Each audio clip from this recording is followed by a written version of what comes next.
Historically,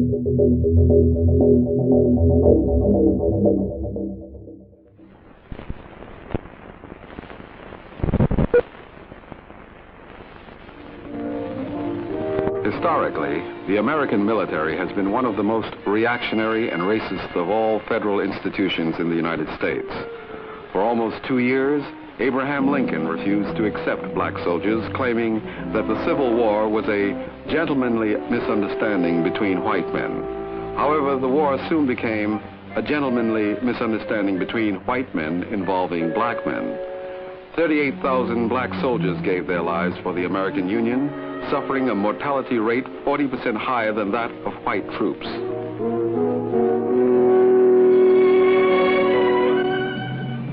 Four black regular army units organized in 1866 were among the first troops called to the front during the Spanish-American War.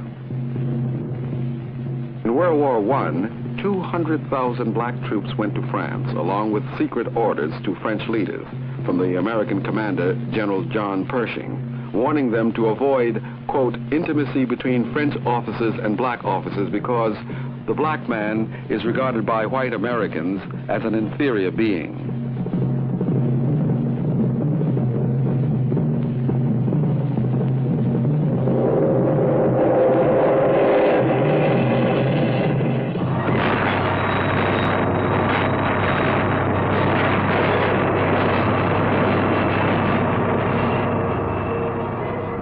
World War II fought in the name of freedom from tyranny for all men. Black men were again asked to make the world safe for others, while it remained unsafe for themselves.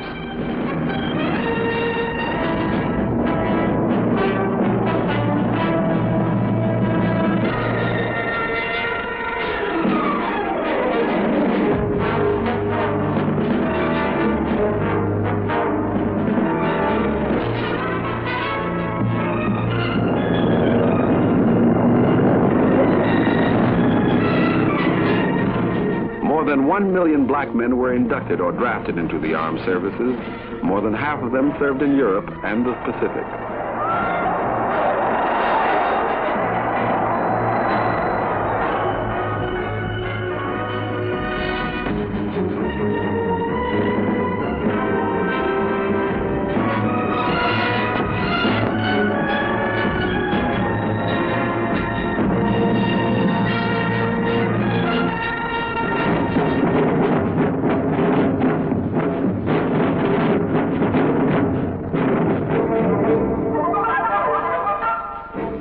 Although the military moved earlier than other federal agencies on desegregation, as the black man expected, integration did not extend into the precincts of power. In 1953, the Army reported 4,000 black officers out of a total of 114,000 officers.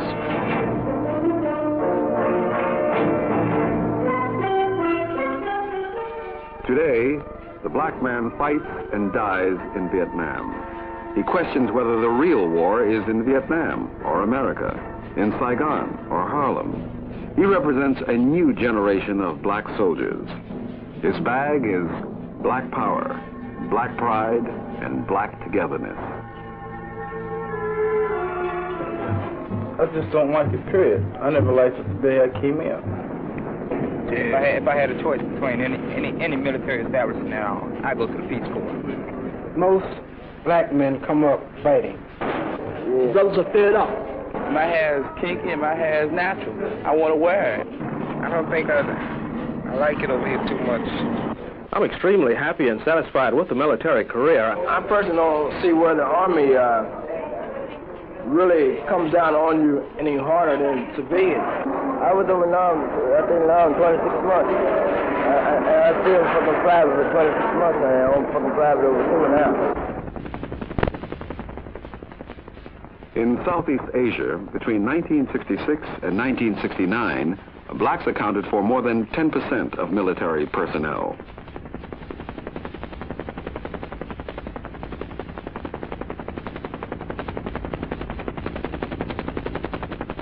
During the late months of 1965, the black death rate in Vietnam had soared to close to 21%, at which time an embarrassed Pentagon ordered a cutback in participation of black troops.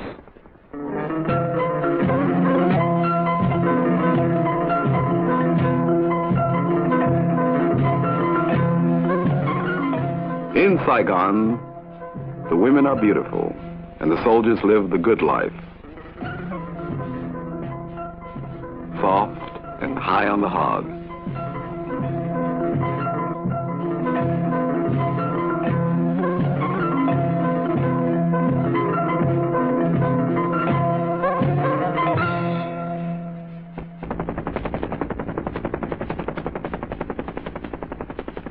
Statistically, the black man in the Army is more likely than his white counterpart to be sent to Vietnam in the first place.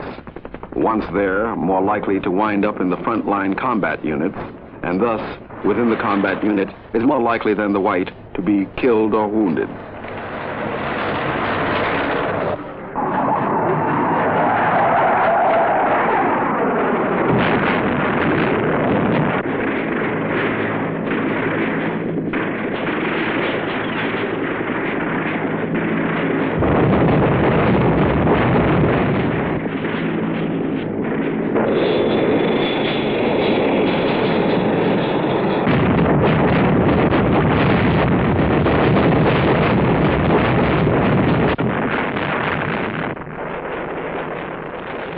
Today's black draftee will most likely find himself with a rifle, probably in some Vietnamese rice field.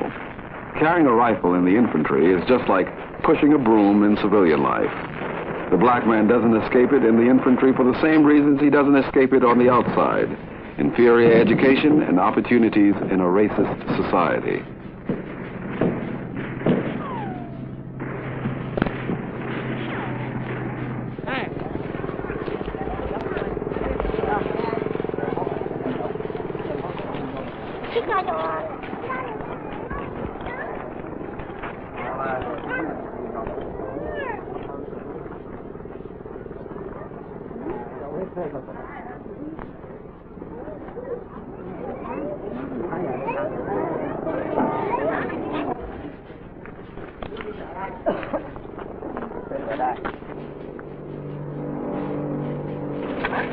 là tăng cường quốc nội lẫn quốc ngoại. Nhân dịp này, Tổng thống Việt Nam Cộng hòa Nguyễn Gia Thiệu cũng đã trình bày những điểm thắng lợi trong chương trình bình định và xây dựng trong thời gian qua. Tổng thống nhấn mạnh trong bức thông điệp là lập trường của chính phủ Việt Nam Cộng hòa cương quyết chiến đấu chống cộng sản xâm lăng và không để đất nước và nhân dân miền Nam rơi vào tay. River patrol along the upper Saigon River. South Vietnamese propaganda calls upon Viet Cong or Viet Cong sympathizing villages to convert to the government position.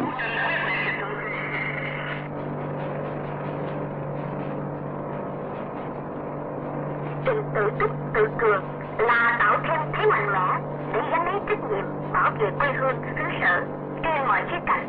Tổng thống nói: Tôi chắc rằng quyết định của chúng tôi ra một toàn thể nhân dân miền Nam.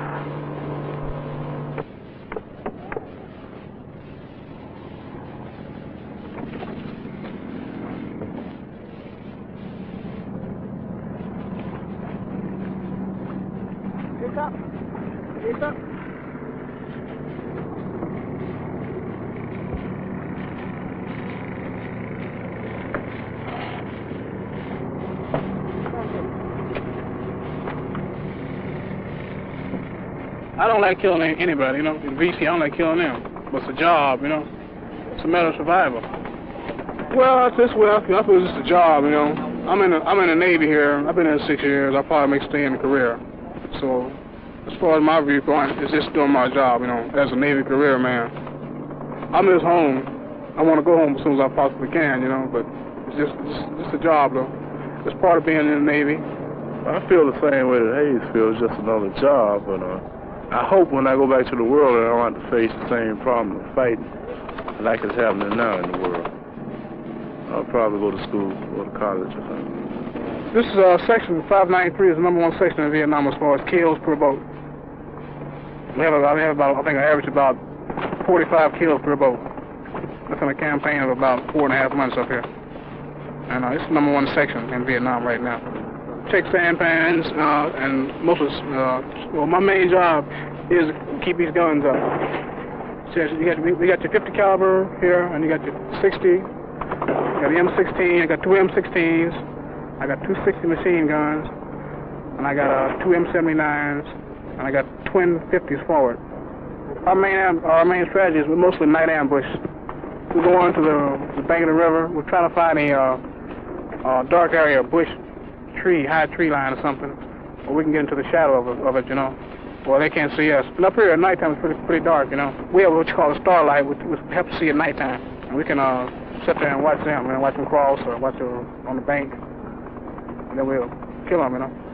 That's what I mean. Our primary job is ambush. It's a nasty job, but it's necessary though. I know if I go out there and he catch me down, he's gonna blow me away. So I gotta get him before he gets me. It's just a matter of survival. That's all.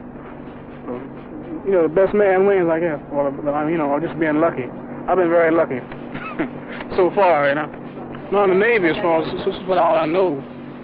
I'm on this doggone boat here to do a job, you know, and I'm in this river division. And when I get normally this tour duty on the river is 10, 11 months. And then, you know, they take you off. Now, I've seen up north in the Army, I've seen a bunch of black guys. I mean, a whole bunch of them out there.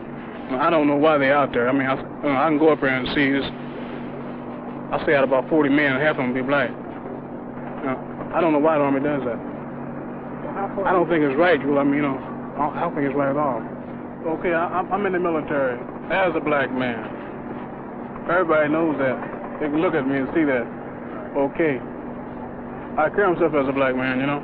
I feel the same way. If that's the only way we're going to get respect, you have to fight. It's necessary to gain respect. Nothing else left to do, you know. I mean, we take the guy today, the common black man. He has been pushed all his life. And he reached a point now where he want to push back, you know. And I'm not going to go out there, you know, and be no time or anything to nobody, you know. And I feel like this here, if you push me too far, I'm going to definitely strike back at you. To tell you the truth, you know, I'll be thinking about going home. And, you know, I'll be thinking about Charlie too, you know. And hoping he don't hit me before I hit him or something. But I guess when you go out there, you got to have something to keep you going, you know. You gotta have a little something, because, you know, it's hard on your nerves. You know, you can get down the dog and you don't give a damn, and you just frustrated, you know, and you're on this boat, you know, and you can't go but so far. I think about old times and going home, you know, and give me some soul food and, you know, boogalooing and putting on some clean clothes, you know, and doing my thing, you know. And I mean, that's my whole thing.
tanks and armored personnel carriers of the 1st Brigade, 5th Mechanized Infantry, conduct search and clear operations of suspected enemy locations along the demilitarized zone.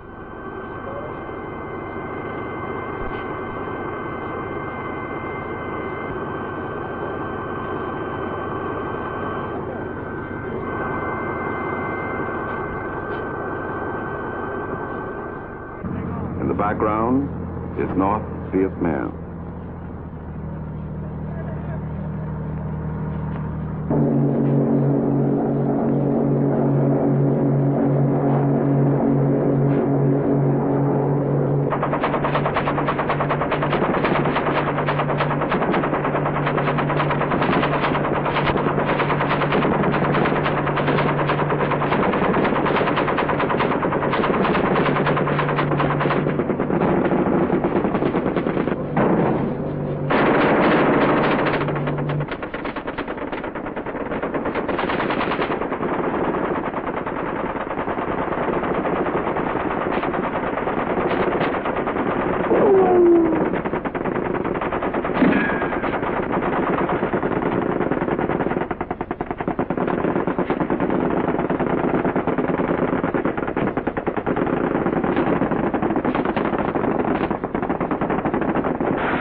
Navy men at Na Bay, specially gathered on a single boat, expressed their feelings. They don't like it. They just look at us and they think, well, we're just trying to do something that piss them off or something like this. We was listening to soul music, and the guy said, "We don't like that shit. Turn it off. We don't dig your dancing at all." And so we said, "Wow." Like me myself, I stay in shore patrol over there, right? I have to listen to country and western. We go in the club. We have to listen to it. We never complained anything, so we had soul music one night. No, a couple of nights, 2 nights. And they said they didn't dig it, cut it off. And so he tried to pull it out of the wall, my tape recorder. And stuff went down, he got hit, right? And so they put me on report for disobeying the order, refusing to stop dancing, right? Which I think is very petty. And they also put me on report for assault. They said I hit the chief. It's senior shore patrolman, right? They said I fired on him, I hit him, right? I said, no, I didn't. Like all the brothers went up. In my case, I ain't had to court much yet. It's been a whole month. They've been holding the thing. Plus, they've been keeping me on restriction. I can't leave the base. I can't even go to the club no more. I'm on restriction. All I can do is write letters, read, or something like that. It's been a whole month. I asked the guy about getting off. I feel like it's already being judged. They find me not guilty. I already did a month's restriction, right? So I'm still guilty. I already did 1 month's restriction onto the base. There may be something other, but I'm still guilty, right? They didn't completely find me innocent, because I already did some time. I don't think I'll get away. I think it'll be not guilty, because the evidence they got ain't too good. On December 19th, Bobby Jenkins was found guilty by a court-martial board of all-white officers, fined 2/3 base pay for 3 months, busted from E5 to E4, and restricted to the base for 60 days. If they see 4 brothers together in Vietnam, the first thing they say is, what are they up to? They're getting ready to plot something. They're getting ready to do something. It's the first thing that comes to their mind. If we go outside right now and all of us be together, you watch the eyes beam down on us because we're together. And so many incidents happen right here in our bay because just we're together. And they'll look at us, and first thing they'll run, the SPs, they might not come right there on the spot, but they'll be ready to come if something happens. If you go over to the club and we be in the club, you notice how many SPs they'll have in there on duty in the club because we're in there.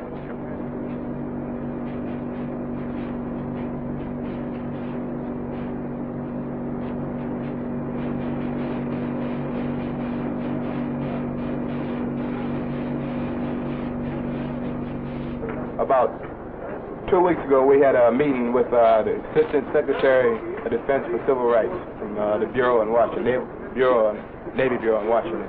We went to Saigon, a couple of brothers from here. And we rapped to him about that same thing. That was one of the main things that come out. And he said he was going to look into it. Okay, well, as far as what he's been doing, he's been looking into everything. I mean, I can see some changes on the base right now since then. 1 or 2. These people around here, they talk to us, called me up one day, says they're going to get this little thing going, so they're going to try to help the brothers and the white man get along. So they started this little thing up and ain't no progress in getting into it at all. It's been going for like about 4 days now, you know. So they're going to tell me, says, well, look here, we want you to be on the team, you know. So they're going to form this team, a white man and a black man. Yet still, every time I go up there, you know, discuss a problem with the man, the white man ain't never there. They ain't got no white man. They just want a black man in there so they can find out everything the black man is doing and what he's going through, you know. So they're going to try to put their own ideas on the white man because all white men think alike. Devilish and shit, you know. I gotta give you a couple of incidents. We went on the beach in town one day. This little shoe shine girl, about 7 or 8 years old. She said, "The black man is ugly." Now, where do a little Vietnamese girl, learn something like that from, right? And so we just looked at her and said, "Yeah, who told you that?" She said, "That's all right." She said, "The black man is ugly. He's a monkey, got a tail." And we said, "Wow, this is foul." Because she never knew what black was before the white man come on. He bring us way over here to teach people something like that.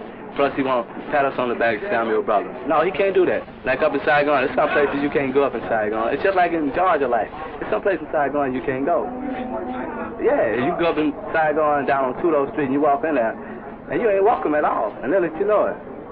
But let a white man walk in there, and he's welcome. That's his thing, right? But just like the world in Georgia, Alabama, wherever you are, even in the North, you got your things where you can go and where you can't go. Even over here in Vietnam, believe it or not. And they bring you way over here, treat you like this. In a way, in your mind, you want to rebel, but you can't. Because every brother knows that BCD, dishonorable discharge, right? They'll give it to you in a minute. If you get it, you know it's going to be hard when you get back. Right. BCD, bad conduct discharge, dishonorable discharge. Hey, I don't want you in my school, I can't hire you. So he done messed over you already right there. So he know he got these things that he can always hang over your head so that you can't really rebel. You can do it and say, get away with it for a while, something small, but you really try to bring about a real change in the people over here, the white man. I won't say the Vietnamese white man. He'll mess over you, he will. He got his thing, his ways of doing it. I want to say something. You asked that question to me, if I got back and they try to treat me like this, I think, in a way, they try to keep me down. I'll pick up a weapon just like the counsel. And I go down with them, even in the world. And he taught most of us how to shoot it pretty good. Maybe you've seen that today when we was out. He taught most of us how to shoot this weapon pretty good. I think I'll pick up one if he really try to take me way back down where I don't want to go. We can't go no way but up.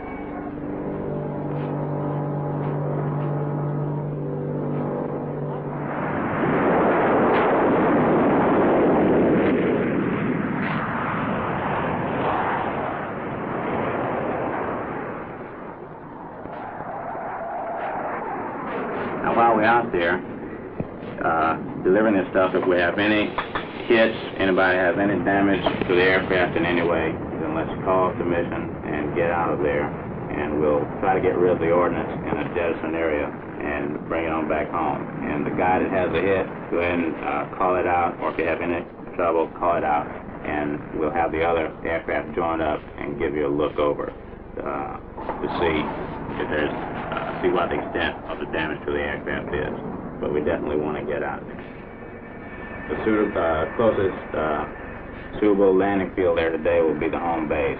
So if we have any trouble, we'll set course immediately for the Ning and try to get out over the water and get rid of any ordnance that we weren't able to expend.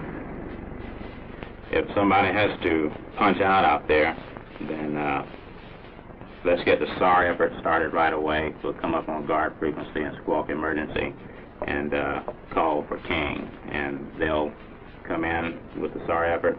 And one thing we don't want to do is go below the altitude where a guy might have punched out. We don't want to possibly run into him. The E&E areas we have there today, the thing you want to remember is try to stick with the aircraft as long as possible. And definitely until you get out of the bad guy territory. Normally the aircraft will fly pretty well even with bad hits, so don't be too quick to jump out.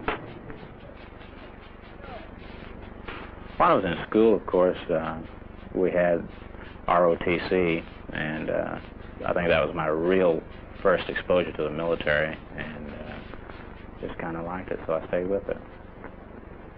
So just to have my own airplane, be out in the blue, have my ordnance aboard. Well, not a real feeling of power. I don't know. I guess we all, like to get up and be alone for a while And that's just a way they want us to get away from it all. That's one way I look at flying. Of course, it's a job also. We have a very important job to do, and I like doing that job also. But just to get out away from it all with an aircraft, I think that's one of the only ways that we have right now. Now, I volunteered for the tour. I think I could still be back stateside now if I really wanted to. I think here again in the military, you kind of get away from the black versus white bit. And I don't know, I feel like if our country is set out with a certain foreign policy, then I'm an instrument of that foreign policy. I volunteered to be a part of the service when we were in peacetime, so we have a war to fight, and I feel like I'm a part of it, and I should be right here with the rest of them. I would like to say, well, about the military, we got to have it,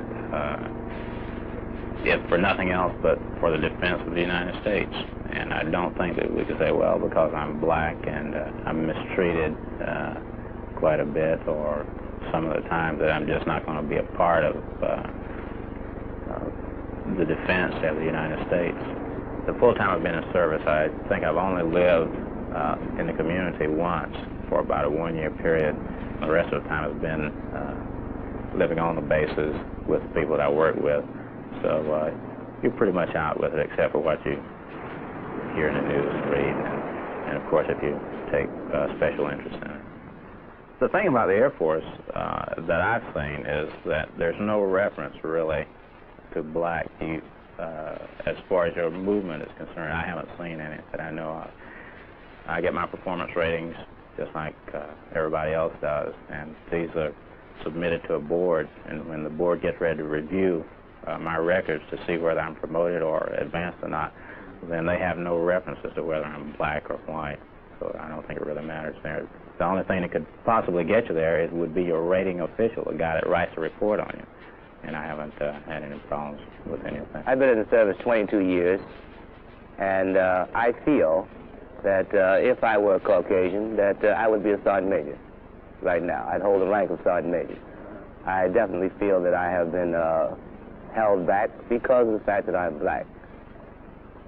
Even though, indicative of my work, I received numerous commendations, etc., and so forth.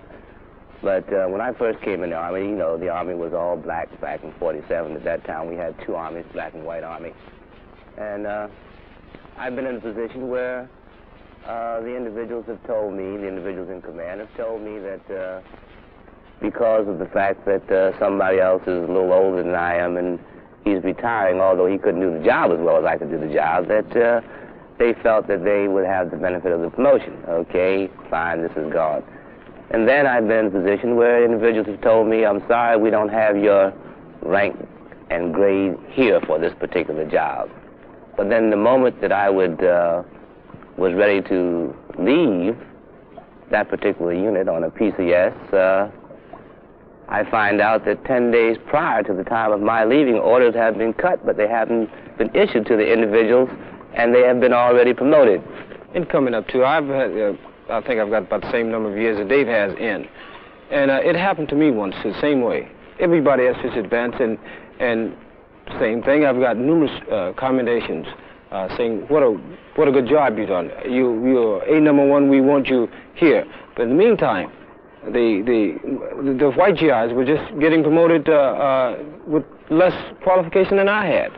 So consequently, I had to have that idea that I was being segregated against. It's been pretty rough for black men to move up. I don't think that the Army being regimentated as it is, you'll never be able to force the top brass, military-wise, to look at this. They'll tell you, oh, yes, there's a problem. We understand there's a problem.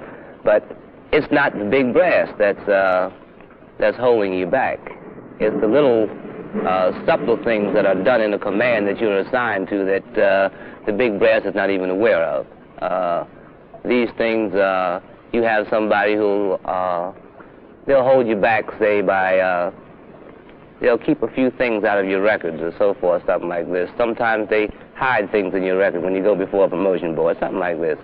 I'm not saying here in this command, but in quite a few commands. They will find you not qualified by many reasons. They may send you TDY because, you know, promotion board's coming up, something like this. Little things like this, you know. Little things that you could never prove that's really prejudicial. Because everything will bend toward the benefit of the service. The fact of our young black men standing up and demanding what they want at this particular time has helped, military-wise, has helped tremendously because quite a few of your commanders are actually flustered. They really don't know what to do. Back in the old army, they would have just gotten rid of you, period. Troublemaker, so forth. Not now. Because this young black, he comes and he stands up and he says, well, look here. He says, baby, this is what I want. What to get into is sort of... Brigadier General Frederick E. Davison, the first black combat general in the history of the United States Army. Now assigned to the Pentagon, he was formerly commanding general of the 199th Light Infantry Brigade, Vietnam. Whenever, you know, a black man makes it, be it in industry or business or sports or something, you know, a lot of people say, well, in order to get to that point, you know, he had to sort of give in to the system and he had to sort of play their game or, you know, be an Uncle Tom or something like that. I'm sure you've, you know, thought about that. How do you feel about that personally? What do you say to this people that, you know, feel that way? Well, it occurs to me that it's a rather sad commentary if on our own capabilities as individuals. It's an indictment of our faith in ourselves as a race. If we have to believe that any time one of us makes it, so to speak, this is a result of knuckling under. I don't agree with it. With reference to that portion of your comment about having to work within a system or in accordance with the rules of the system, if we consider the Panthers, and I just use them as an example, if I am to succeed in the Panthers, I have to operate in accordance with the rules of Panthers. I mean, in other words, they have a system, too. This is right. And you pay your money and you take a choice. A lot of men said that, well, look, they said violence is paying off for us in the military. In other words, riots or rebellions, you know, at bases and stuff like that, has led to the military really being concerned with us more than they were. So how do you sort of contend with that kind of success? Or I think that any effort that is being made by any means at all is one that is directed towards recognition as just a soldier, with all the rights that go with such recognition, and also, by implication, all the responsibilities that goes with such recognition. I think that, by and large, that the Army, certainly, and I can't comment to the other services, certainly the Army is moving rapidly, taking many, many actions to ensure this recognition of an individual as a soldier. If this is the case, and if we are in fact, that is, if the Army is in fact acting in good faith on this, then riots don't trigger it. You must bear in mind that we cannot accept in the military mutinous action. It's not a democratic club. I left my home in Georgia, headed for Vietnam, yeah. I had nothing to live for. Now I don't even give a damn. Now I'm sitting on the dock of the bay, watching the tide roll away. Ooh, yeah, sitting on the dock of the bay, wasting time. Listen to me. Looks like nothing's gonna change. Everything's still remains.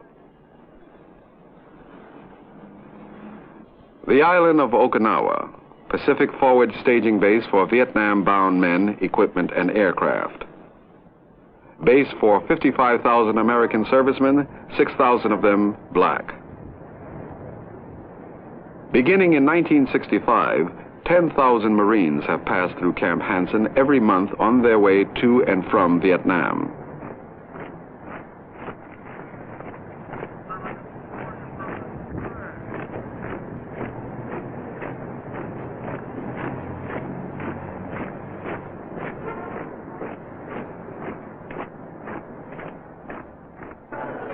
what's the reason for the riot? I mean, all right, let's say now it's an order out. Can't be no more than 5 brothers on the streets at one time. You know, can't sit nowhere. No more than 5, you know. Or else the riot squad is going to come and they want to know, you know, this happened before. We got names, we got places too. It's all official, we know. But the people in the States don't know, see. And the way we see it is that they get us over here away from home and they'll misuse us because we can't get back home. On this rock, we can't do nothing. Tell them about it. Out at the Dashiki, when we first got here on the rock, we all broke out in our Dashiki. Spent our money for them, paid for them, all this good stuff. And when they saw so many brothers styling their dashikis, they decided, well, boom, we ought to put a stop to this. We put them where they can't wear their dashikis without a collar to it. And so boom, as being black as we are, we don't want to style our Afro clothes with no collar because it don't belong, you know, don't supposed to be a collar to it. Yeah, and look here, the point to that is that we know black culture, you know. We are the black people. So how is somebody gonna tell us how we supposed to sport our clothes, you know? This is what we're talking about. They don't want us to get a power here. It's nothing but a greeting. That's all. We can't wear our bracelets in the movie. How come? How come? It's illegal, they say. It's against regulation. They come down hard. We have to. All right, if you don't take it off before you come in the theater, you don't get in theater. You know, this is the way they do this thing. Right on. They said the Afro was legal. Am I right or wrong? That's right. That's what they said, it was legal. We can sport an Afro. All right. This man, there's a lot of brothers here. This man here has got an Afro. This is an Afro right here. Or somewhat of an Afro. It's not big, no. But they want us to wear skin head. What they call it, high and tight. High and tight. It's not my culture. Am I right or wrong? They come over here, they get, all right, a Vietnamese girl. She called me a nigger. A nigga, a Vietnamese girl. I know it's not part of their language. Can't nobody tell me that's part of their language. But I'm going to go over here. The beast, you know that. See, we go over here, we fight. Okay, we fight to defend the water we drink, the land we grow our food on, and our way of culture. We also fight to protect Rockefeller's foundation. We fight to protect J.P. Kennedy's foundation. All these different kind of foundations that the black man can't partake of, you understand? And then we go back, we're continuously harassed. It's not necessary. This ain't what we heard. This is what we know. See, we've seen it from the bird's eye point of view. We are the people here now, see. We see it now. This ain't what we heard, you know. Been out in the Ville. Now, just like he said, these Oriental people don't know how to where the word nigga came from or nothing. They have to learn how to speak it. You go out there in that Ville. The first time I come over here, I goes out in the Ville. I falls into one of these places. And I'm thrown out because I'm black, you know? Because I'm black. They don't like us. They say, we start trouble. Now, who done put this stuff in their mind? You know what I mean? The bees came over here and brainwashed these people. We get out here and try to do our thing, and they want to downrate us. Right on. Because we're black. Because the bees came over here and told them that we ain't nothing but trouble. Right because we got a strong rapper and they scared we're going to take the women away. Right. Well, wait a minute. Let me tell you something about down south. Let's say down high in July this year right here, when the so-called the beasts, this is what we call them because they act savage and barbarous like animals. They pull M16s on us. We had a USO show on the 4th of July, okay? The people, it was a soul show, people might say, because most of the songs were black, okay? Because of this, coming from the club where they had the USO show at, we come in contact with all these beasts with M16 rifles and whatnot, pointing at us, threatening to kill us. All right, well, this was reported to the proper authorities. The officer today, he didn't do anything. What did he say? Go hit the rack. A man that was in the opposing group, he threw a jar of cheese at the major. Nothing was done about that. But then again, when some of the brothers went and got their guns, you know, was going to get their smoke poles and use them. This is self-defense. Everybody come down on them. If I ever hear you going lock and loading your weapon again, you going, I'm going to lock you up. You'll be in jail from now. This kind of thing.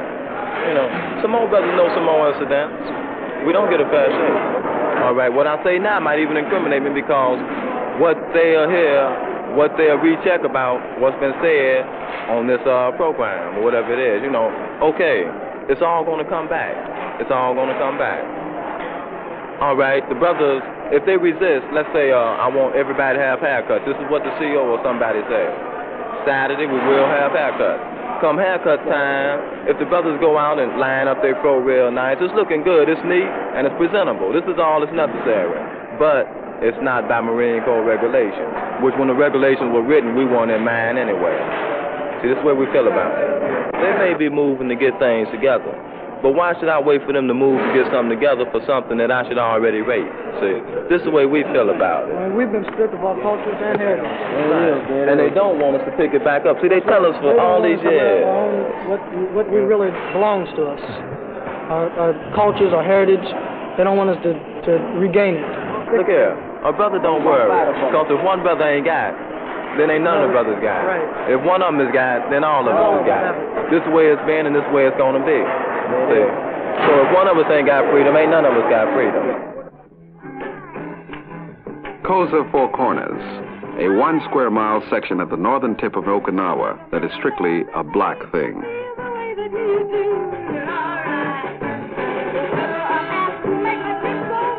No white GI and country western music, just black soul.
I don't think no black man should really be, what you say, drafted into the service. I should think it really should be a voluntary basis for a black man. If he's feeling up himself that he should want to go fight for this country, he should be allowed to. But as far as the draft, every black man, send him off to Vietnam, he can go out there and fight, get shot at, but yet and still he come back to the state and he can't buy a house in Cicero, Chicago somewhere, you know what I mean? So what's the point? You know, what's the point of going fighting? As far as on Okinawa here, I don't think they really tried to cater to the black man. It's really, and it's hard to get something for yourself in the military because it's geared for dissent, you know. If you dissent, you lose, you know. Either fall in line or you die. Okay, so you almost have to accept the way it is. And if you try to bring about a change, you best know what you're doing because they will mess you around. You'll be facing a court-martial before you can know it. You know. What happened was they were having country and western on every Saturday, and it wasn't having any soul at all in the Army clubs. So I think it was a mutual feeling among all black people in the United States Army and the medical center. And why the fuck should we have to put up with a country and western night without having any soul at all? So we decided to attend, you know, country and western one night. And we did, and what this brought on was MP cars and chaos and arresting and checking for your pass and checking for your qualifications and so forth to be in the club. If things of this nature go, it's our club too. You know, why the hell should anybody come around and see us? You know, just because we come to the club one night. And through this, you know, we got to see General Lampert, and we told him the problems in the medical center as far as racial prejudice and so forth went. And he said that as far as the Soul Night was concerned and the wearing of afros being interpretation through all NCOs and not just the top-ranking officers and top-ranking NCOs, that it should be spread out among all NCOs. And what has happened is I'm leaving the island tomorrow. My regular Diros is December the 12th. I have a 20-day drop, and I've 3 or 4 sets of orders telling me when to leave and when not to leave. You know, and it's not me. It's everyone. It's not the problem. The problem not only exists in the medical center. The problem exists all over Okinawa. The problem is, you know, is if you want to be black, then you have to fight the problem. You have to fight that you can't make with so much promotion, especially if you're a 2 or 3 year man coming into service and going out. You know, you're not trying to come into service and make it a career. You're trying to do your job to your country and go back and do your thing. But the problem that you meet is the problem they want you to be some kind of little white Negro, you know, fall into their standards, take second-class standards like cutting all your fucking hair off or, you know, being a half man. It's certain things are natural to you, and certain things you accept without any doubt. If I have to cut my hair, then damn it, everybody else is going to have to cut theirs too. I mean, a guy can wear a cowboy get up into all the clubs. He can get his tall hat on, the fringes and the boots and everything, and walk in the club. There's not one word said. But you let a man put on dashiki, and the whole club, and Joan Lamp and everybody else will hear about it, you know, because he's broken army regulation. See, they're not trying to make exception for you in any way as possible. They just ignore you in a sense. We got to fight a military machine right now, see? I mean, we probably got CIDs in here now, you know, memorizing every word we're saying now, you know, and they report to the man the first thing, you know, first thing tomorrow morning, so we might be looking for attorneys, you know, first thing tomorrow. Pentagon official L. Howard Bennett, acting Deputy Assistant Secretary for Civil Rights, discusses the explosive and tense situation among blacks and whites in the armed forces. I think that when you begin to talk with so many of these young men about soul music, they're really talking about a lot of other things. Soul is just a convenient handle which they think we immediately recognize as being a legitimate complaint. But behind it are a whole malaise of not very good conditions existing between blacks and whites in the armed forces, or just problems related to the military, which have no racial connotation whatsoever. In the report, I did a gloss on soul because I thought it was necessary to remove this from a very simplistic interpretation into what I thought represented a more complex set of concerns. Mm-hmm. And I mean, I assume these concerns relate to promotions and rare area assignments and awards and the whole gamut of... The whole gamut of ills. I want to say this, that there is a real effort now on the part of all of the services to see to it that the people who are selecting the music and selecting the entertainment incorporate soul music and black entertainers. This was one of the real gripes in 1968 when we were over in 69. I felt that there had been a marked improvement in providing black entertaining groups. Now, Mr. Bennett, from our observation, there appeared to be a communication gap within the military, both in going up the chain of command and down the chain of command. A lot of troopers felt that grievances they had were never got to higher authority. Somehow were stopped at a lower NCO kind of level. What's being done about this? And two, do you think it's inherent in the military bureaucratic institution? Well, I haven't studied many of the bureaucracies, but I certainly have done a lot of visitation, study, and analysis of the problems in the armed forces. And there is no doubt in my mind but that these youngsters, both black and white, are correct when they say that there is a deficiency in our communication system. There is, and it is serious. The communication system doesn't function in terms of the transmittal downwards of policy and programs which are initiated at the top. It just doesn't reach in full vitality and force the man lowest down. Neither does the system effectively communicate upwards the grievances and complaints of the men so that it gets up to the highest command position. We're working on that right now. One of the things which I discussed in the essay which I did on command leadership was the necessity to effectuate a more effective and sensitive system of communications. not only up and down the line of command, but even the communications among the men. And among the things I've recommended is that we have human relations councils and committees, which many of the services and many of the commanders have already put into operation, a forum which enabled the concerned, the aggrieved, and the complaining to come to a group which was representative of the total composition of a given unit, and have that Human Relations Council or committee directly communicate this concern to the commander, and thus avoid this breakdown in communication. Well, how about the fact, I mean, a lot of black troopers we talked with felt that they shouldn't be there or be in the Army because of the, you know, they felt that they were second-class citizens at home, especially a lot of troopers from the South.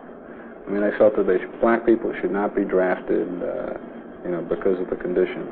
Well, I disagree with that, and I disagree with it because I suppose I've had the opportunity over a number of years to see significant improvements in social conditions affecting blacks all over the country and including the South. We have not yet arrived at that degree of equal opportunity and equal treatment and total democracy in America that I want to see us reach. But I am in a position as a result of being active in this field for approximately 30 years to see that we are moving towards that in spite of the fact that there is now developing in the nation a kind of polarization which I think is unhealthy for it.